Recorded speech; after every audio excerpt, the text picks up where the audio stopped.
जिसमें 12 विपक्षी दलों का राहुल गांधी को साथ मिला। कुल मिलाकर विपक्ष बिखरा हुआ दिखा, क्योंकि 2024 में होने वाले आम चुनाव में पीएम मोदी के खिलाफ जिस मजबूती के साथ विपक्ष को एकजुट करने के उद्देश्य के साथ यात्रा शुरू की गई, वो उद्देश्य पूरा होता हुआ नहीं दिख रहा। समापन समारोह में आए विपक्षी दलों के नेताओं को देखते हुए साफ तौर पर कहा जा सकता है कि राहुल गांधी की यात्रा कुछ सफल तो ज्यादा फ्लॉप रही। रिपोर्ट देखिए।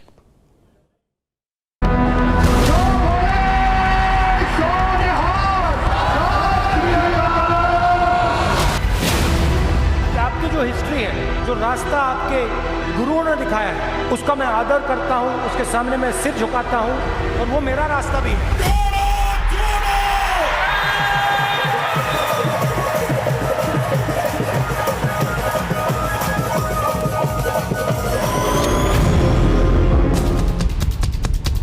मेरे परिवार ने मुझे सिखाया है, गांधी जी ने मुझे सिखाया है कि अगर जीना है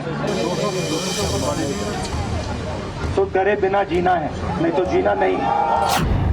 कन्याकुमारी से कश्मीर तक देश को जोड़ने की कोशिश। 12 राज्यों, 2 केंद्र शासित प्रदेशों को पैदल नापा। 145 दिनों में 3570 किलोमीटर का सफर। 21 दलों को बुलावा, सिर्फ 12 आए। बिखरा दिखा विपक्ष। तो क्या राहुल गांधी की भारत जोड़ो यात्रा पूरी तरह से फ्लॉप रही, या इसे कुछ हद तक सफल भी कहा जाएगा? इस सवाल के जवाब की पड़ताल करेंगे, लेकिन इससे पहले चलिए राहुल गांधी की भारत जोड़ो के समापन समारोह में। श्रीनगर के शेरे कश्मीर स्टेडियम में जहां राहुल गांधी ने बर्फबारी के बीच समापन समारोह में आए विपक्ष के साथियों सहित पूरी यात्रा में साथ रहे सहयोगियों को संबोधित किया। तो जो मैंने सोचा था आसान काम होगा, वो काफी मुश्किल हो गया, मगर फिर मैंने किसी न किसी तरीके से ये काम पूरा कर दिया। बहुत कुछ सीखने को मिला। मैं आपको बोलूं तो दर्द सहना पड़ा काफी, मगर सह लिया। भारत जोड़ो यात्रा को पूरे उत्साह के साथ पूरा करने पर राहुल गांधी काफी कॉन्फिडेंट दिखे। समापन समारोह में खिलाड़ियों से लेकर फिल्मी हस्तियां भी पहुंची। हालांकि इसमें विपक्ष के नेताओं की कमी उन्हें थोड़ी खली भी।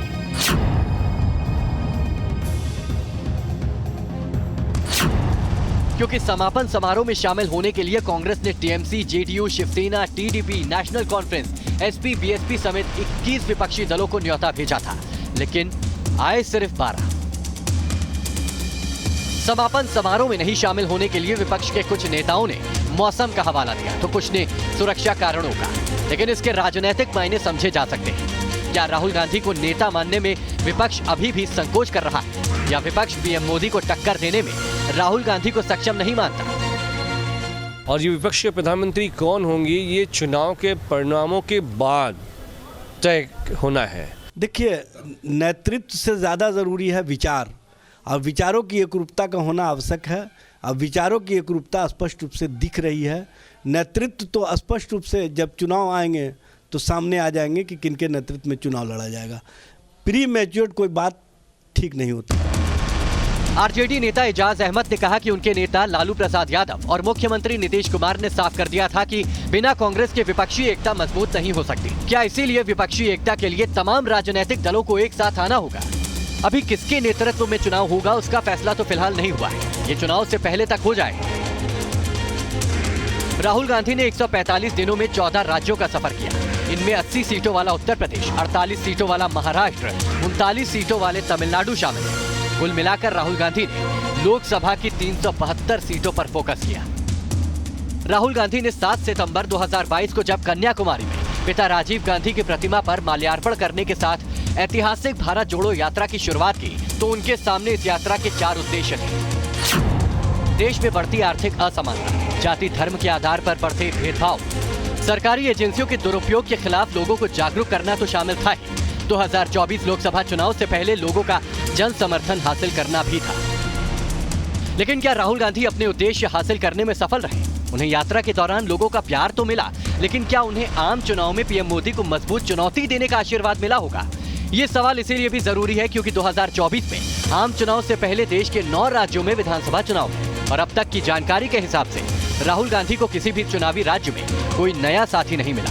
हाँ, इतना जरूर है कि राहुल गांधी ने पार्टी कार्यकर्ताओं को उत्साह से लबरेज कर दिया है, जो राजस्थान, मध्य प्रदेश, छत्तीसगढ़ और कर्नाटक में दिख रहा है। ऐसे में सवाल यह है कि क्या राहुल गांधी की छवि को लेकर आम लोगों की सोच बदली है?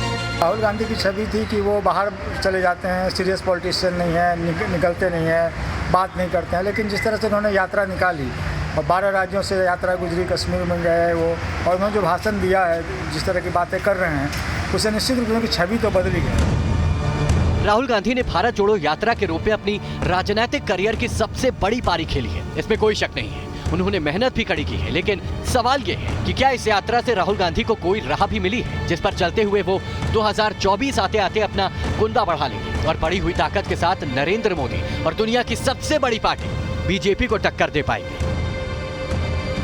Team news nation.